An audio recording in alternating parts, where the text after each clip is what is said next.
Welcome back, ladies and gentlemen, to another episode of Through the Fire and the SBN Small Business Network podcast. I am your host, Ryan Wickline, and today we have a very, very special guest. He is the founder of Depth Healing Technology, Dr. G. Rex Kruhly. How you doing today, Dr. Rex? I'm very happy and proud to be here. Thank you so much, Ryan.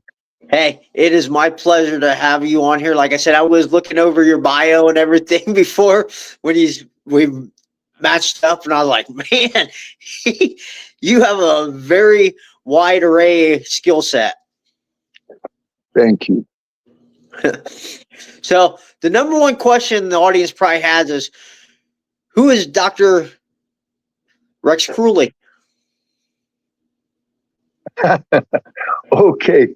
Well, I'm a little bit of a different kind of a guy.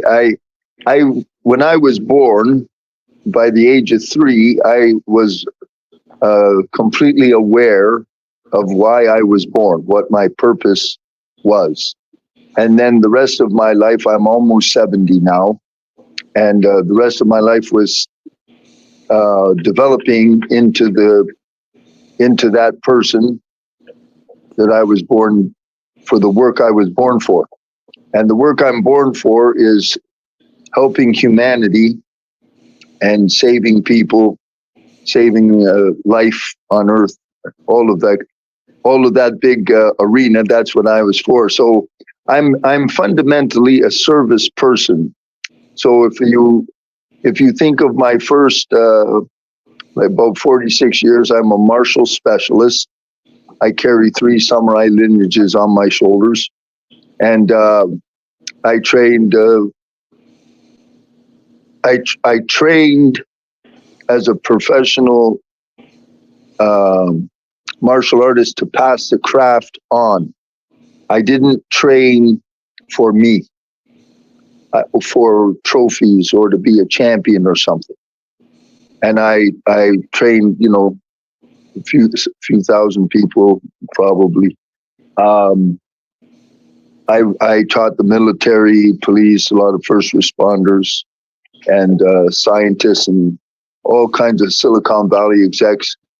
That was my profession then. And then when I was in my late 40s, I left professional martial craft as a teaching profession, and I became a licensed doctor. I was licensed in Georgia and Tennessee. And during, when I moved to, after I graduated, I was initiated into distance healing. So I mastered, over the years, I mastered several different types of martial healing systems, and then that are related to quantum physics and consciousness. And then I'm a Zen trained professional swordsman. So everything's all came together around 2012. And at that time, I really entered mysticism's path through oneness with the great avatar Sri Alma Bhagavan. So I have empowerments for my work through Tibet, India, and Japan. And everything all came together. The stuff that I do is not taught, I couldn't learn any of that. All of this is channeled. So I'm like a relay station. So when you listening to this podcast or you look me up, I don't have any kind of power. Power is called, in India, we call Siddhi. I don't have any power, but I'm a relay station, and I'm a fairly sophisticated relay station. So when I work on people's lives or their body or whatever, I'm doing that from my home here in Thailand with surgical precision. So I can say that at this point in time. And then I founded Depth Healing, which is a transfer of, you can call it like a system of applied quantum physics through consciousness. And with that methodology, which is all founded in frequencies and so forth, I'm able to fix your body, change your life, remove post-traumatic stress syndrome, heal your heart, whatever. It doesn't really matter what it is to me, because I operate at the quantum causal level. So I don't require, it's not necessary for me to touch you or to give you a substance or anything like that. Does that make sense? Did I answer that question? Yeah. Yeah, I mean, you gave us a lot to unpack right there. So, like, number one question is like, what do you mean by like you're just a relay station? Okay, so that's an important concept to understand. One of the easiest examples is in the old days, I was a Reiki master. What does Reiki do? Reiki is an energy transfer system where the practitioner is going to work on a person, and they have to put their hands on the person. And then they call in the frequency, different types of healing frequencies. Most Reiki deal with 3 different frequencies for, it's like 3 different levels of intensity you can think of. And that energy comes through them into the client. So it has to be able to pass through the practitioner into the client. And in order to do that, the practitioner goes through a process so that their nervous system and their subtle body, we call pranayama kosha, the energy body, is conditioned to carry that heavy, stronger frequency. If they're not conditioned properly, when they go to channel it, it can damage them. It can hurt them. Energy is nothing to play with. In my case, I can channel energy like that. I've been conditioned and empowered to do that. And I can channel, and I do channel the divine directly. So if you're connected to Jesus, Jesus can use me to come through at an extra strong intensity. Or I have empowerments that I was recently given for prayer, so that your life is rewritten, or any degree of physical miracle will occur. And that's more complicated, because that has to do with your relation with God, and then your karma, and there's a lot of complications there. So the prayers will be answered if they're sincere, but the only thing we don't know there is the time. We don't have any idea or control over when it will be answered. When I'm working on physiology, your physiology will change in real time. So, like say somebody calls me up from Rome, and they have a migraine headache, I can remove it in 1 minute or less, and it's instantaneous. I just change. I remove the cause of the headache, and then it's gone. And if they have mental blocks or financial blocks, if we locate it in their subconscious field, I can disintegrate it. And when I disintegrate it, the brain will rearrange, reorganize. That changes their perception, and perception gives you your life, your outer reality. So it's there's a lot to it, but I've been doing it for a long time, and I just tie into my client, and then I can talk to their field directly, and I can talk to it with a very high degree of surgical accuracy. Oh, that's fascinating.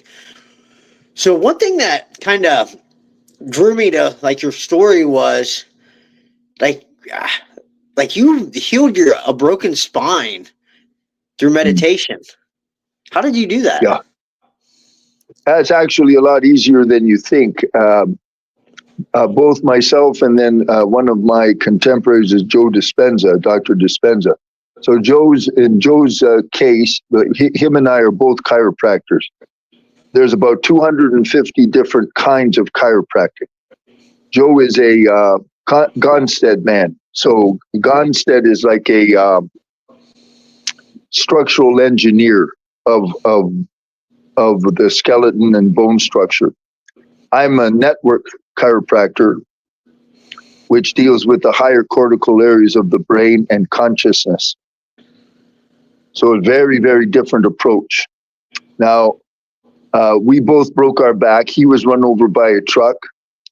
His is more complicated because the spine was crushed. The bone structure, some of the bone went embedded right in the spinal cord. That's really bad. My break happened during weight training, and both pedicles on both sides of my fifth lumbar vertebra broke in half, and then my spine, the whole spine, if you think like a pillar, it slid forward to the frontal edge of my sacrum, the sacral promontory. It's like a ledge. That's not good. Yeah. So what happened was George Goodhart Jr. and his boys, two of his boys that were world-class doctors, chiropractors, they adjusted me so that they're both very strong men, Dr. Alan Zakin and Dr. Lou Boven. And each one of them went to my arms at my armpits, the other at my ankles. And on the count of three, they ballistically distracted me. 1, 2, 3, and they pop, pull. And the spinal column, you could hear it fall into place. After they did that, I used a meditation method that was developed by Jose Silva. You may have heard of the Jose Silva mind control method.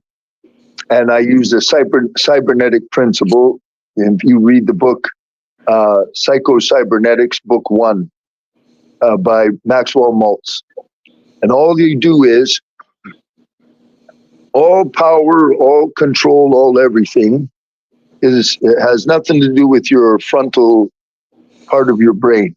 It's all in the subconscious. And the subconscious is continuous with the unconscious, and it goes in layers, which connects to the all that is. Now, what I do with the cybernetic principle, all you got to do is, it's like a homing missile. A homing missile has a target,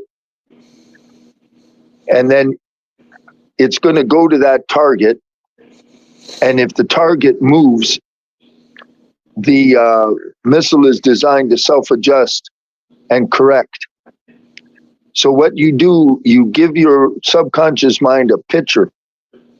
You have to make the picture. The difficulty in meditation is making the picture. You have to imprint a picture of the body you want. So in my case, my back, and in Joe's case, back is normal, into the subconscious mind. Once the picture is there, the subconscious mind has one big job.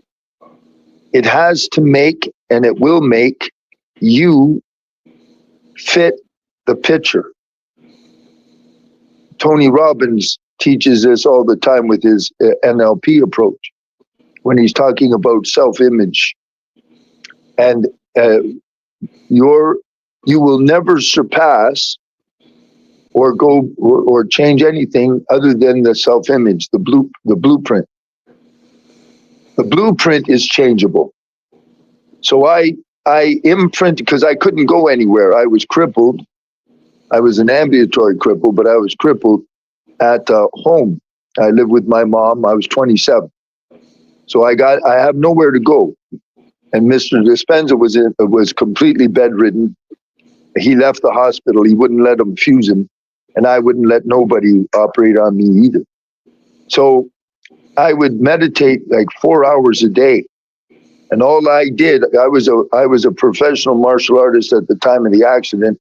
So I would kinesthetically, with feeling, go in and reinvent myself that I was in top shape, gymnastic shape. And I would see and feel myself like that every day for 4 hours. And I imprinted that picture.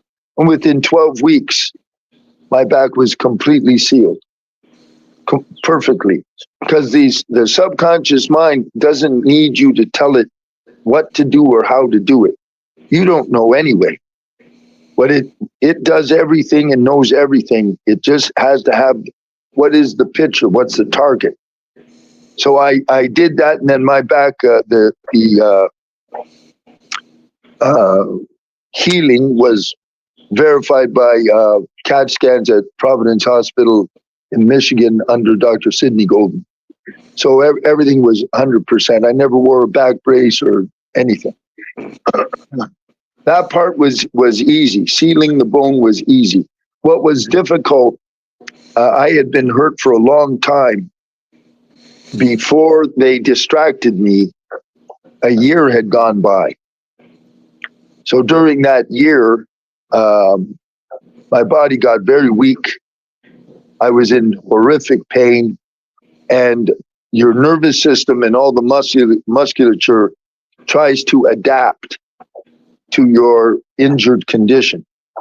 So after they sealed the bone, then I had to rebuild my entire body. And that took quite a while. That took me 3 years. And I got into Olympian shape. I say Olympian. I was never an Olympian, but I was, you could consider me like in Marine combat shape anyway. So it's kind of like visualization then, like how you did it was kind of visualizing what you wanted to become, and your mind kind of did all the work for you. That is exactly how it works. The issue is when you visualize it, they make it sound too easy. It requires intensity. It's got to be done. You have 3 things you have to cover: frequency, duration, and intensity of the meditation or stimulus. The frequency, it's got to be done all the time. The intensity's got to be there. And the most important aspect of the intensity is emotion. Because emotion is that's the frequency, that's the energy. And the picture, the best kind of pictures for visualizing are 3D with color, but I can't do that. So I use kinesthetics. What kinesthetic mean? I just feel it because I know what it feels like. I've done, 50,000 hours of Aikido alone, and then 26. I got a lot of experience, so I know the feeling of being in top shape, and I lock that in with real emotion, because you see, with people like Joe and I, both of us were facing being crippled for the rest of our life. Crippled. And so there's a lot of motivation and to do it. You got to really, visualizing cannot be a casual thing. And that's why most people fail, or they don't get the results they want. It's got to be real intense. So like I said, I was doing like 4 hours a day, because what else am I going to do? I can only lay in the bed, right?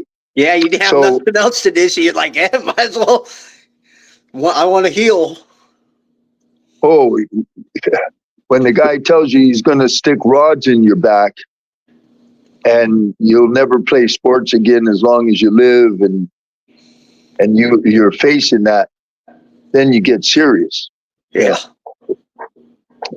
You get serious. When I developed chest cancer, breast cancer in 2014, and they had to cut that out of me. I had to get serious about removing the anger I grew up with, because it was the anger that created that cancer. And they just cut it out. I know I don't use any medicine or anything, and I'm 100% fine. But it was because I had to get serious about that. Yeah. So can you explain how your anger caused cancer? Yeah, it's very simple. It's an exact science. It's called epigenetics, and epigenetics is the thing that matters. Genetics don't mean anything at all. You have about 26,000 genes, and the same number of genes as a worm. Earthworms have 26,000 genes. The trick with genes is they have something like 30,000 different choices each. Now, all a gene is like a book.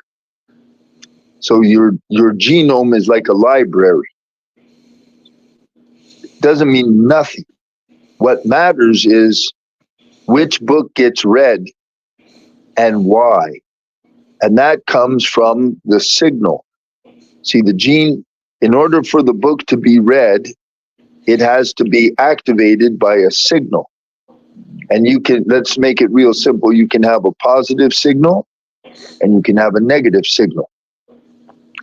Now, the brain of the cell is the membrane. And of course, the king of all of this knowledge is Bruce Lipton, Dr. Bruce Lipton, probably the most brilliant microbiologist in the world. He was the one who discovered epigenetics by accident. And the brain of the cell is the membrane. And along the exterior on that cell membrane are, I don't know how many hundreds of millions of little doorways called receptor sites. And each doorway has its own little antenna system. If that doorway gets a positive signal, there are doorways for just positive signals, and there are doorways for negative signals.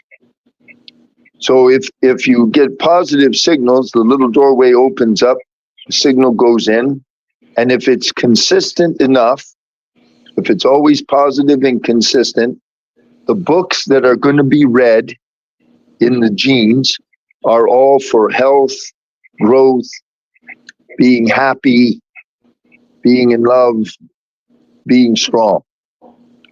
If the signal that is always hitting the cell is anger, hatred, fear,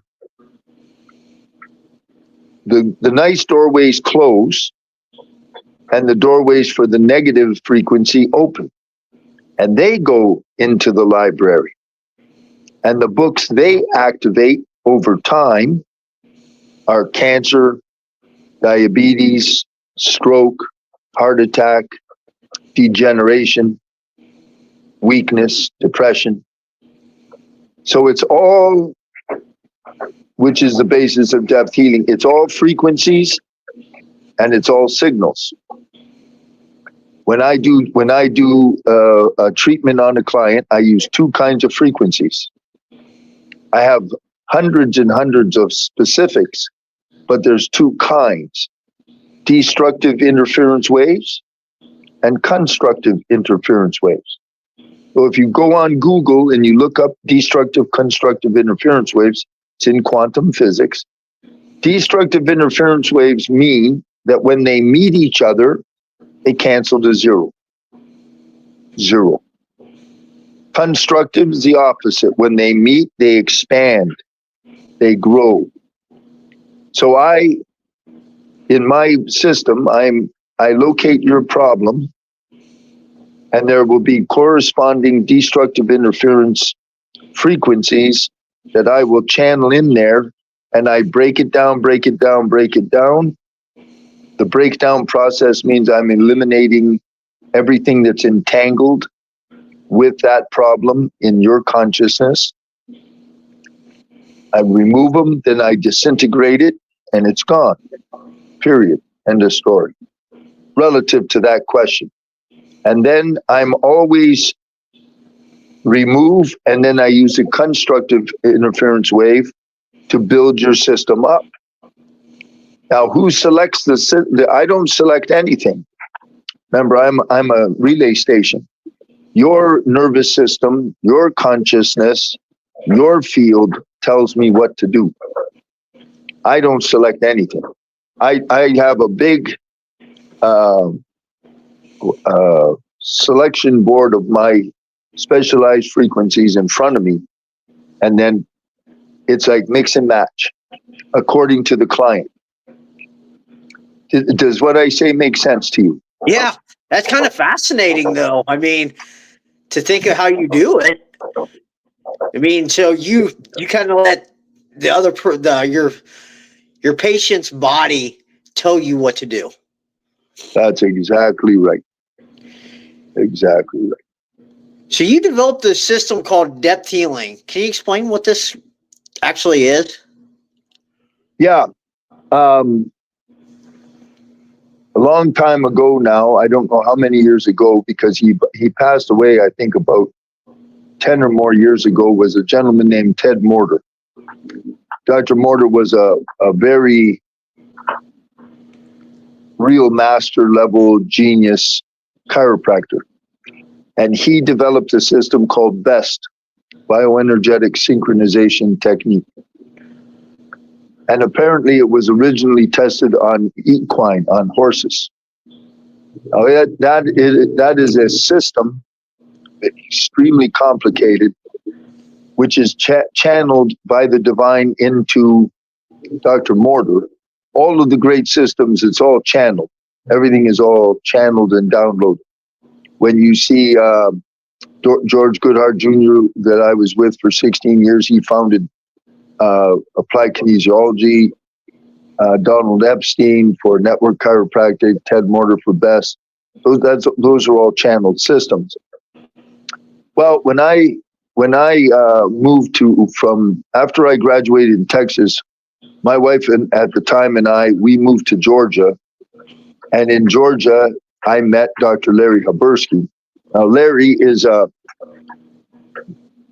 just a peerless master doctor, and I don't know how many systems Doc knows, like something like 40 systems, and he's one of the world's finest, best practitioners. And I met him, and he was the one I studied with him for 8 years. And because I recognized him immediately for who he really was. And I started to absorb everything I could from him regarding consciousness, what cognitive dissonance was. That was why I never had success financially until then. Cognitive dissonance is the primary human problem. And he's a very, very strong mystic, very strongly connected with the divine. So I started to learn the quantum field and consciousness, cognitive dissonance, and how best, what he was doing. Now, best, they have to touch the person's body, mostly create different types of cranial contacts and so forth. But I started to understand the transfer of frequencies. Meanwhile, I was mastering Tibetan Reiki under Kaya Aman in Atlanta, Georgia at the same time. And I had already studied, 40 years of different from other great doctors and so forth.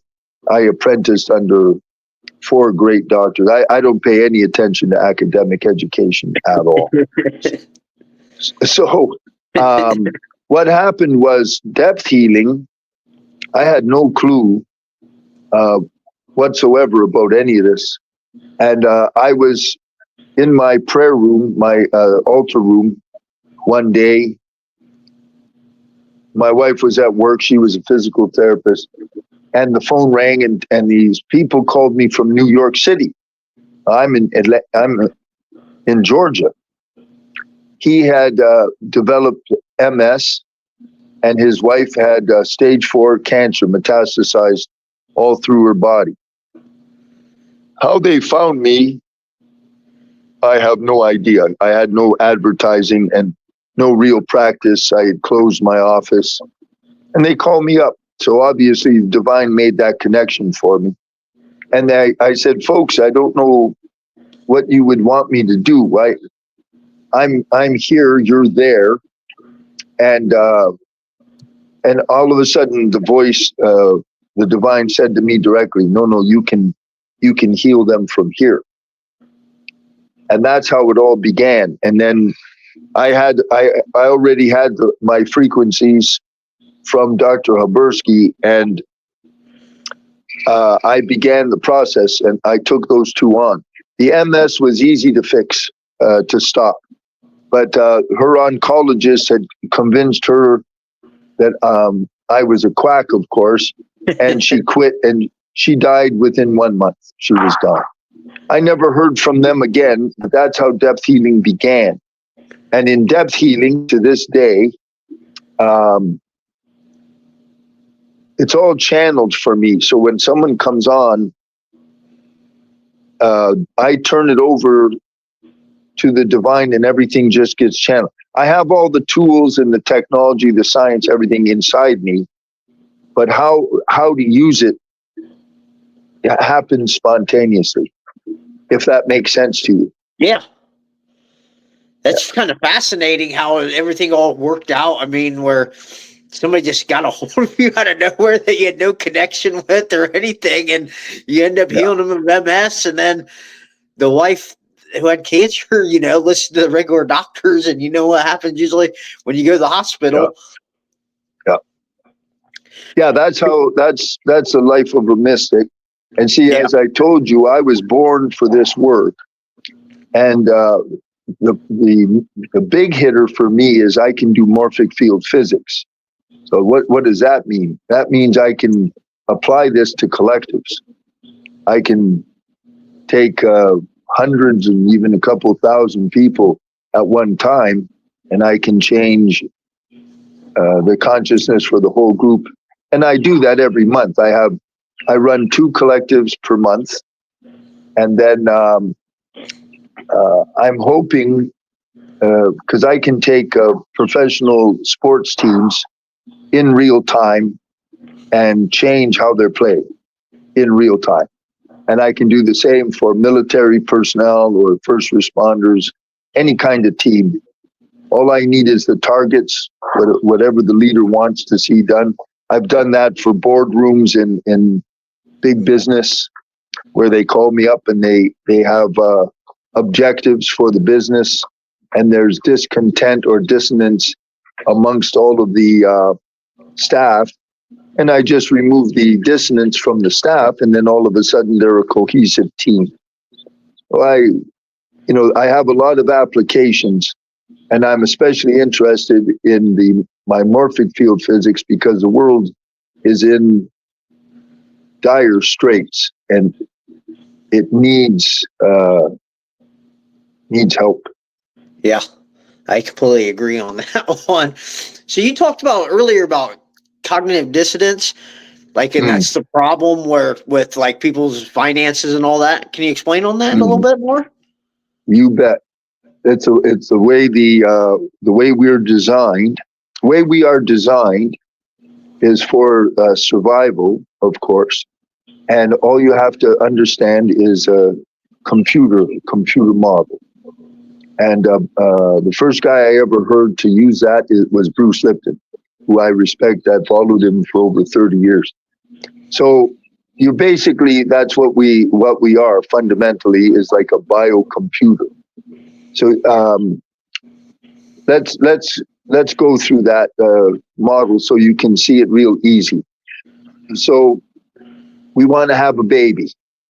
So mom and dad, let's say they're going to go down to the computer store, and the baby is the computer and it's in the box. So the box is mom's tummy, and we bring the box home, and we pull the computer out of the box, and so the baby's born. Okay. And then we open up the computer and we turn it on. So they slap the baby's bottom and he starts crying. And then people want to start using the computer. But what do they have to do? Well, they have to put all the software in. They have to download all kinds of stuff. You can't just turn it on and do everything. You've got to download it all. And those downloads are the software. The software determines what the computer can or can't do. And the software is the subconscious mind. So as a baby, we're downloading everything 24/7, sleeping or awake, in the womb, all the way through to the age of 7, at a rate of 40 million bits of information per second. 40 million bits of information per second. So you're like a vacuum cleaner at an enormous level. And it's, by the time you're 7 years old, if you do the math, it's about 10 quadrillion bits of information. Now, why do we do that? Well, let's say we have 2 children. One is born in Manhattan, New York, in to a real rich family, and the other kid is born in a grass hut on the Amazon Delta in the middle of the jungle. The kid in the jungle has got to get 10 quadrillion bits of very different information to be to survive in the Amazon versus the kid in Manhattan. There's no correlation, of course, whatsoever. At the age of 7, the frontal cortex of the human brain activates.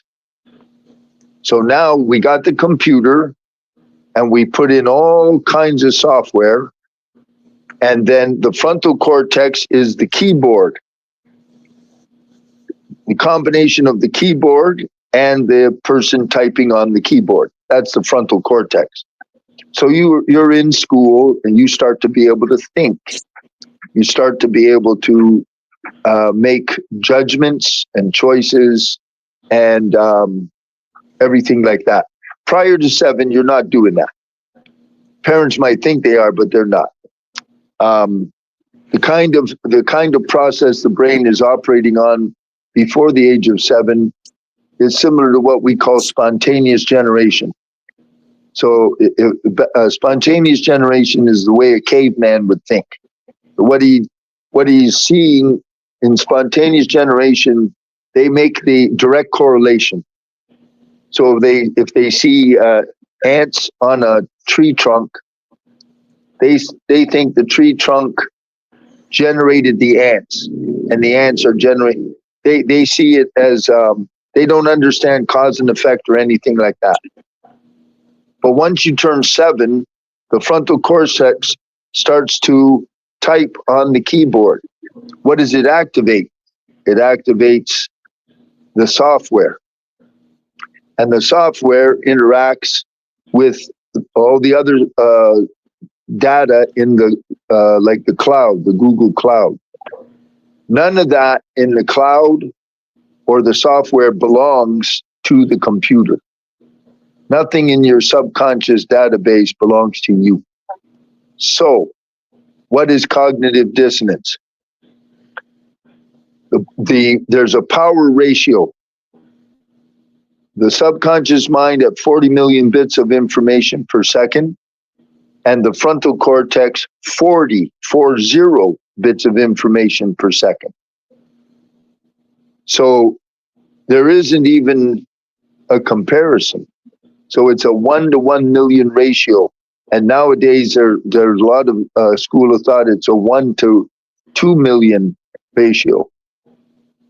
So in the subconscious mind, if there's a program that you absorb that says you can't do something, or that won't work, or you can never have that, and you grow up and you get a PhD and an MBA and you decide you want it, you'll never get it.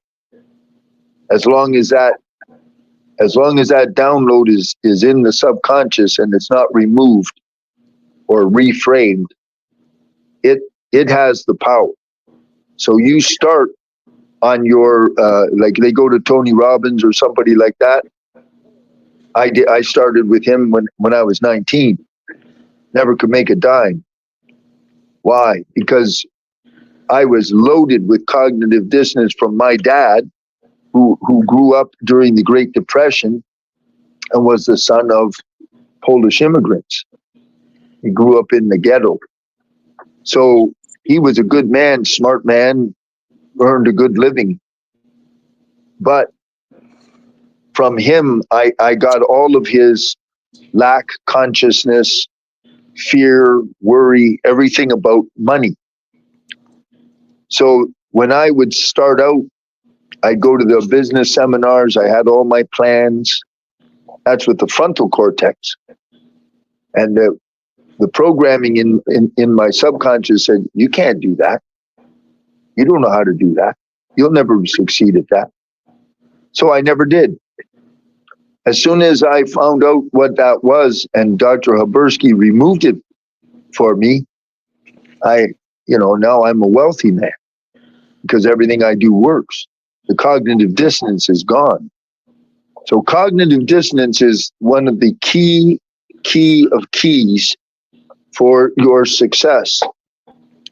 And that's what I do. So I can find it and I remove it.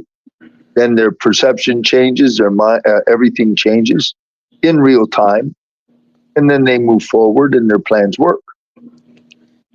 Does that make sense? Yeah, that makes a lot of sense because it's like all the limiting beliefs that society puts on you and like your parents, family, friends, like that's everybody projects all their limiting beliefs on you at one time. So you absorb it and then that's thought's always in there, preventing you from going further.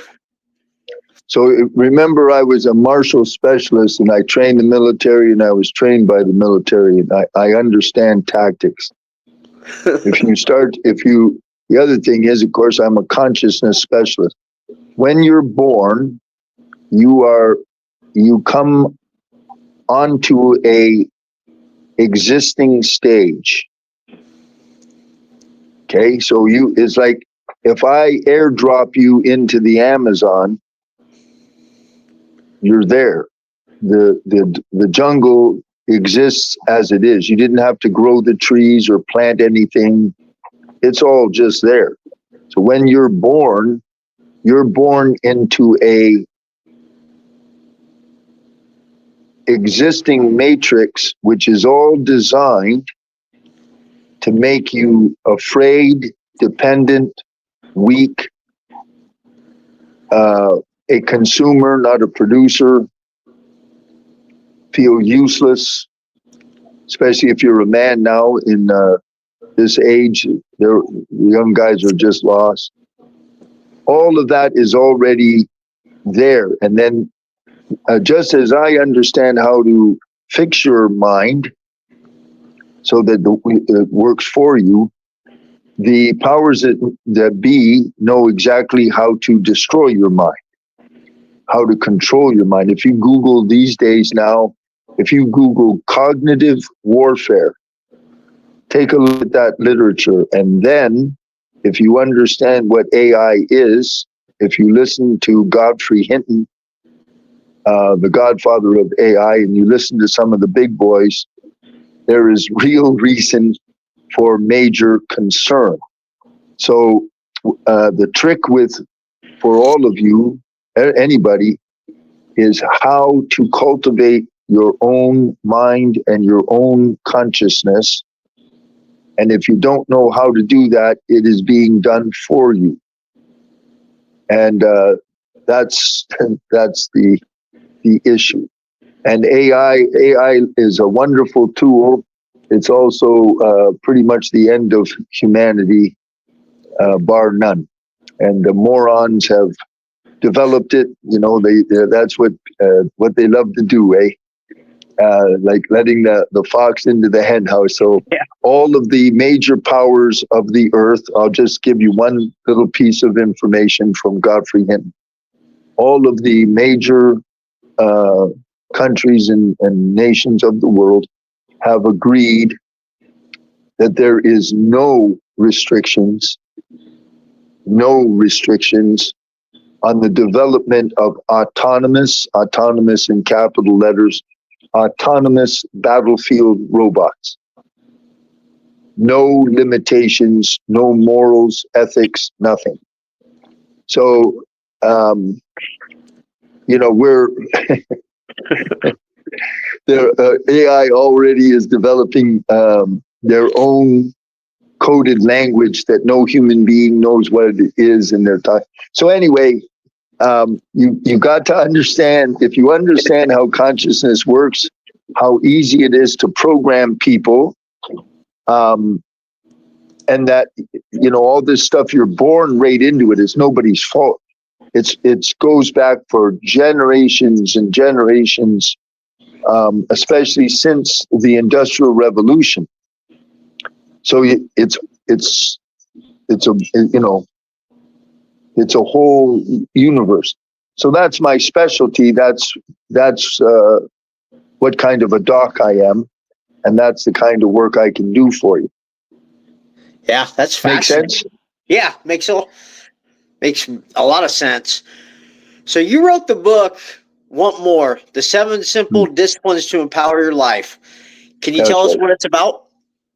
Yeah, the title is very deceptive, because when I wrote that in 2012, I wrote it originally for Silicon Valley corporate life.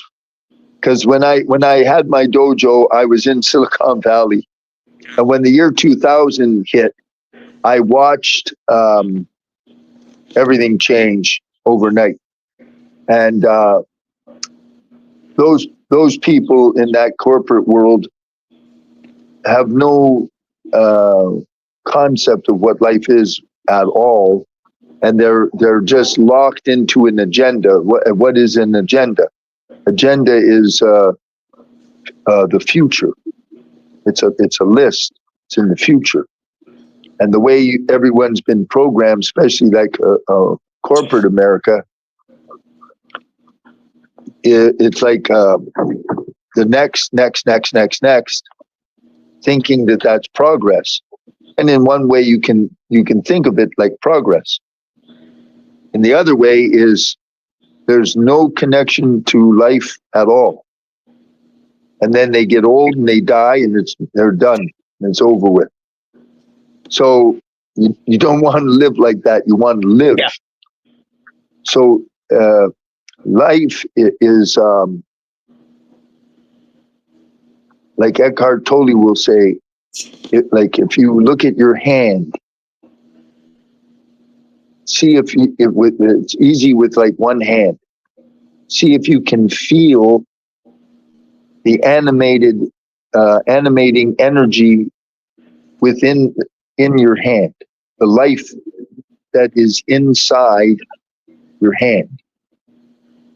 Most people, it's a trick to do it. They really got to come inside to be able to connect with that subtle feeling. That's life, or life force. Someday when you're dead, that life force will leave this. And then this is left behind.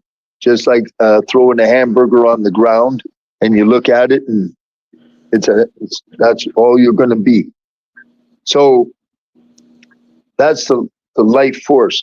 With depth, with my book, what I did was I took a Zen classic treaty that was written for a great Zen sword master named Yagyu Tajima no Kami in Japan a long time ago. And the Zen master was Takuan. And he wrote for this great Zen. So the sword master was already one of the greatest alive, very high level. But the Zen master consciousness is higher. And he wrote this on the dignities of being a human being. What are the dignities? Well, if you think of a human, the way we're constructed, we all have to do certain things. There's no way to separate. Standing up, walking or moving, sitting down, eating, listening, laying down. Those are all functions of a human being. Like a bird, one of its dignity, it flies. It has wings and it flies. We don't fly. So I took those activities of sitting, which we all do nowadays a great deal, and walking, standing up, moving, and you take it and you turn your awareness inside within that activity and become conscious. So the activities of daily existence, each one is a portal to break the stream of rush, future, and come into the present moment where life is, where you are. And you experience it physically because you're using your body as the portal.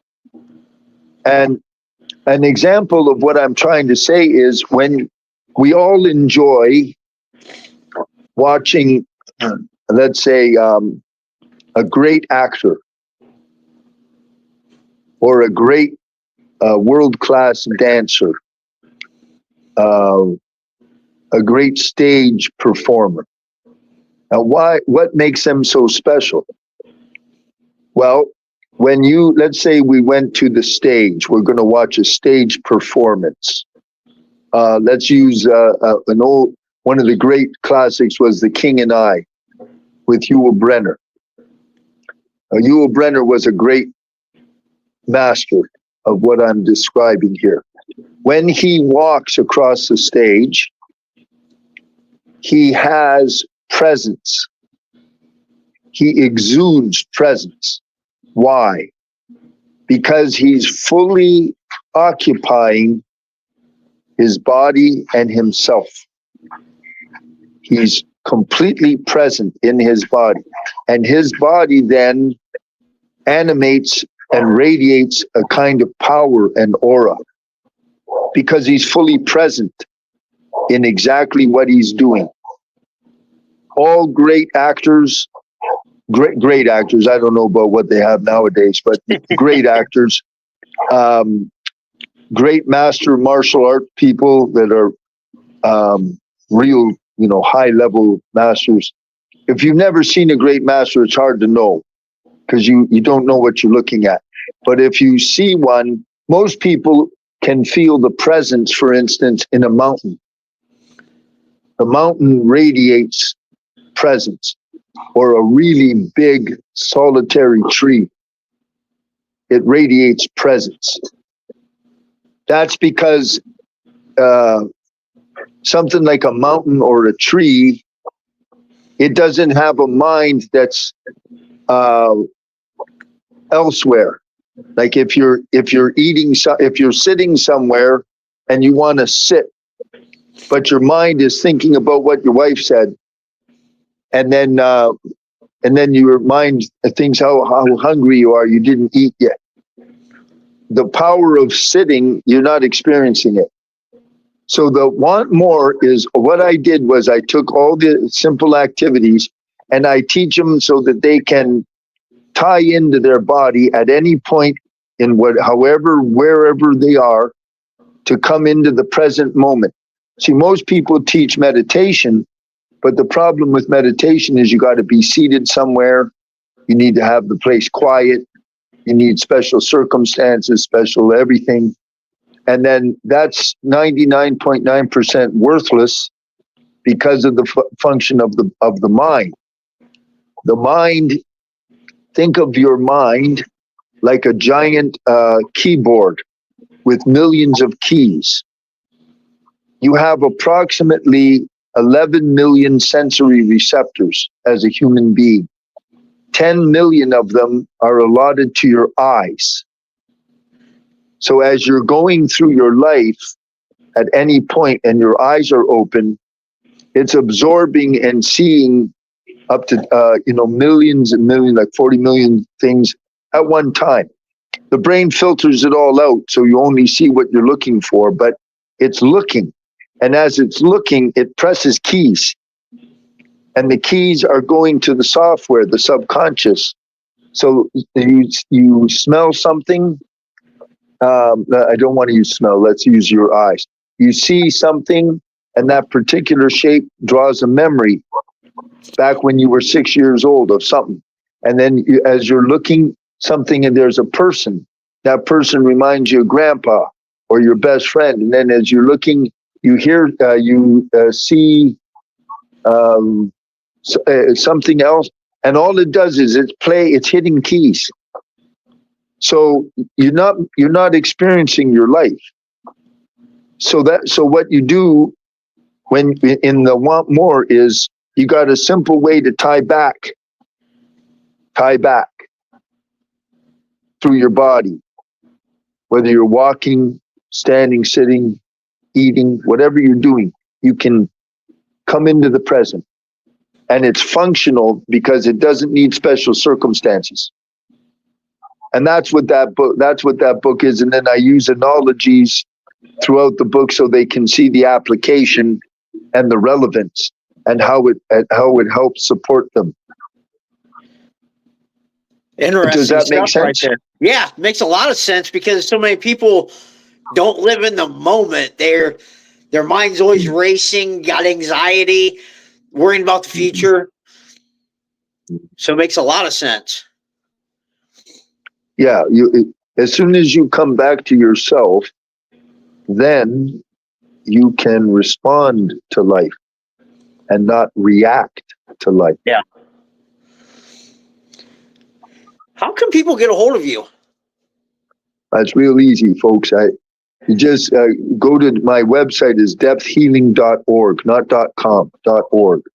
So depth healing is all one word, .org. And if you look up Depth Healing, you can find me on YouTube. I got all kinds of stuff there. And Facebook, Instagram, all of those things. I have an admin that takes care of all that stuff for me. And I always tell people, try to connect with me on WhatsApp because I like to interact with my clients. I do everything personally. So if you call me, you get me. I do everything myself. That's because I'm the only one that can do what so I have to do. And I'm a personable kind of a guy. Yeah. And that's fundamentally it. You just go ahead and get a hold of me. I'm in Thailand, and if you want, do you want me to say my phone number? No, you don't have to. Number? I mean, if you want, I mean, you don't have to though. I mean, I think you gave enough stuff for them to reach out to you. Yeah. Is there anything we haven't covered that you want to talk about?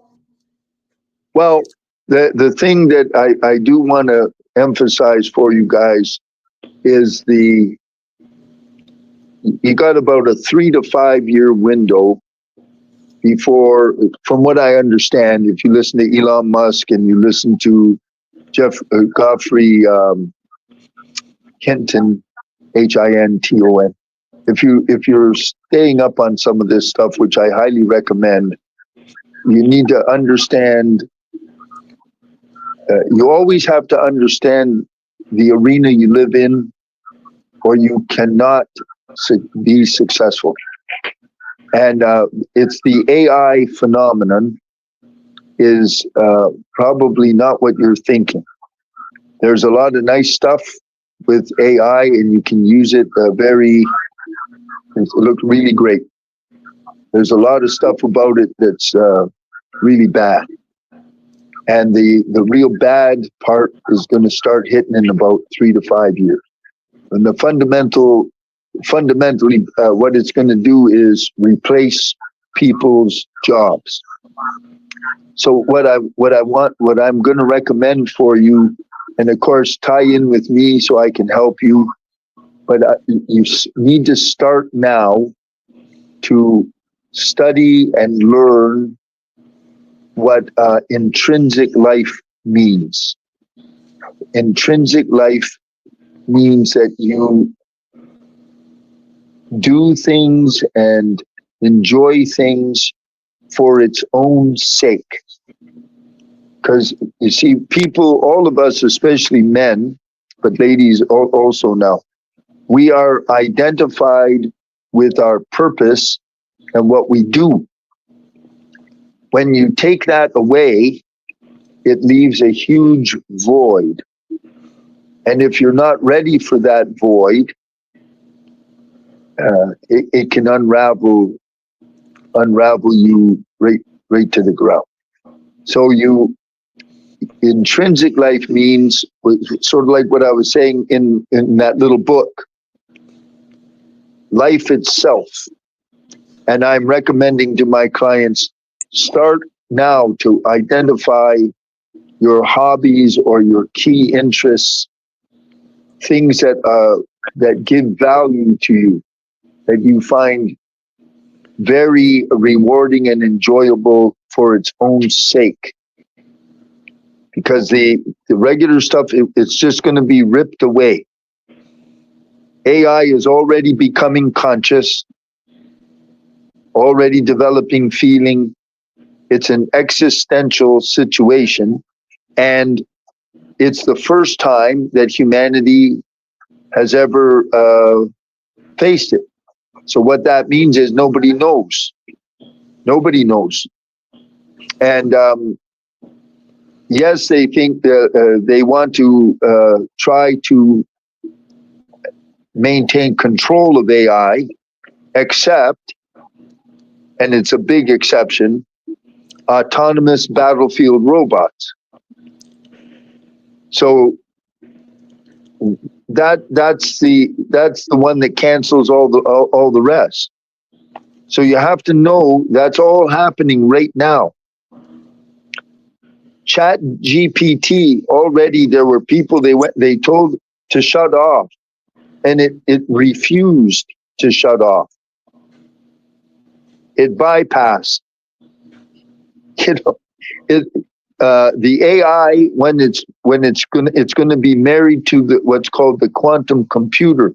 When that occurs, its intelligence is trillions of times greater than humanity. Any human.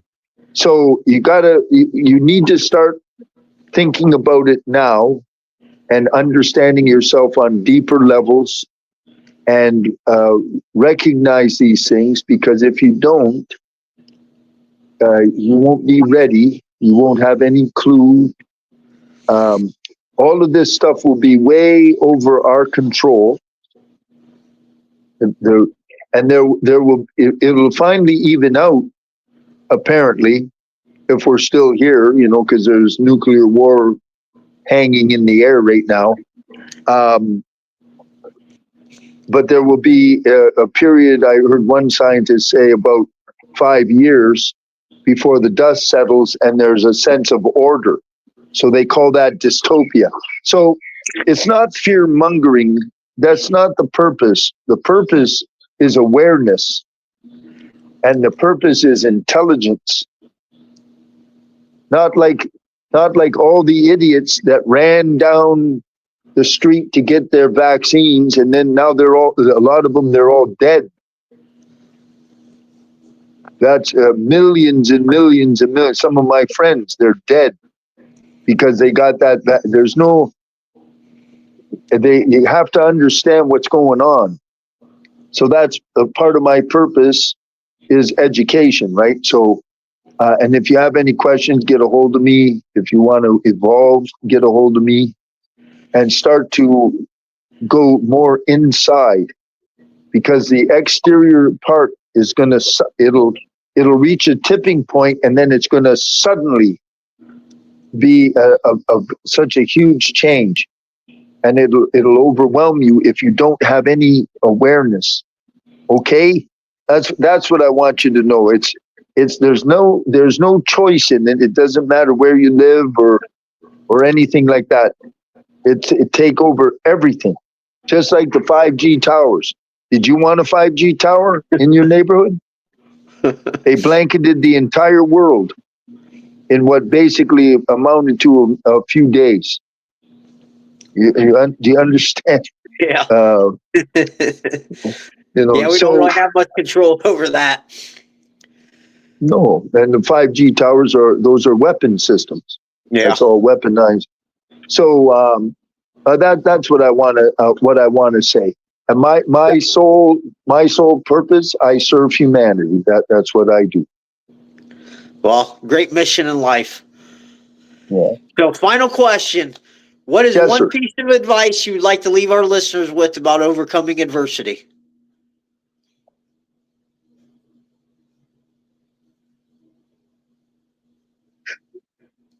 What I was just saying is, in order to overcome adversity, you have to know what you have to overcome. So, for instance, there's a great movie that I highly recommend because it's a true story, and all-star cast, of course, but the original movie, Flight of the Phoenix. Flight of the Phoenix. Basically, long story short, what happened was a plane with a small crew crashed in the desert, the big desert, like like nothing but sand as far as you can go. And they were dying. They were going to die there. There's nobody could. There was a sandstorm, and they blew so far off course, no one was able to find them. So they had it was a two prop plane. So one prop on one wing, one prop on the other wing, and there was, I don't know, maybe 10 or 12 guys or less. And amongst the crew there was a German, and this German was a designer of model airplanes. So they're going to die, and there's nowhere to go. And what they did was, or no, what this German did, quietly, he starts assessing the plane. So after he assesses the whole plane, no one knows what the hell he's doing. He's walking around with a piece of paper and a pen. You'll see him. And he comes up to the captain and he says, okay, we have everything we need. And I checked the tools. I guess they actually had some tools in the plane. He says, we can disassemble this plane and build a brand new plane with one prop. And everybody laughs their head off at him. Well, long story short, they actually take the plane apart, a plane, they reassemble it. Now, these are a bunch of guys in the desert. If you'll see, I mean, they actually build the plane and they flew out of that desert. So it's called Flight of the Phoenix. And basically, why do I want you to see that? Well, what did they do? They have the greatest adversity you could ever face. About this much water, about that much food. They're in like 130 degree or 110 degree temperatures, and they're just gonna die. They're in a plane that crashed. So what they did was, that's the adversity, that's the challenge. So what's the German do? He assesses everything, so he understands the arena, and then they take action.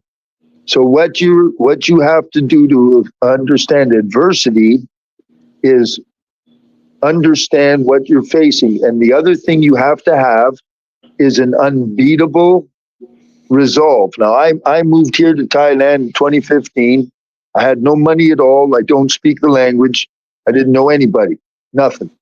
Just that I was fed up to the teeth with America. Just fed up to the teeth with it. I was mad and I was angry and I got the hell out of there. So I landed in Thailand. Now, I'm a sort of a tough kind of a guy. That's why I used to teach the military. Nothing's going to stop me.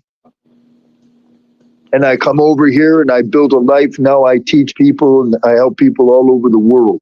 And I'm wealthy because nothing's going to stop me. What you have to have is some willpower. You have to understand what you're facing so you have a plan. And then you have to have the willpower that says nothing's going to stop me. And then you have to take it on. If you stop, you give up, you lose. It's just that simple. So if you have cognitive dissonance, you see me and I'll get rid of it. If you have post-traumatic stress syndrome, I get rid of it in 20 minutes. There's no problem at all. But you have to have a plan, and the plan has got to be what you're facing. Now we're all facing AI now, and that's a complete unknown. The AI is no longer called a machine. It's now called an agent. They're interacting with an agent, and the agent has free will and the whole 9 yards. That's all real now, and it's expanding, it's doubling every 6 months right now. If something unbelievable occurs, which can happen, it'll go faster. So you have to start examining your life, examine your resources, examine your education, find out what does life actually mean, what is meaningful for you, and then you have to buck up and get some guts to take life on and take change on. That's what you have to do. That's how you handle adversity. Adversity is adversity. It's a challenge. It's great advice. Yeah. Well, I hope so. Well, hey, Dr. G, I can't thank you enough for coming on here today. It was definitely our pleasure to have you on here. Some great insight, great knowledge. Well, guys, that's going to be all the time we have here today. Remember, the only way to get what you want is to go through the fire. That's right. That's exactly right.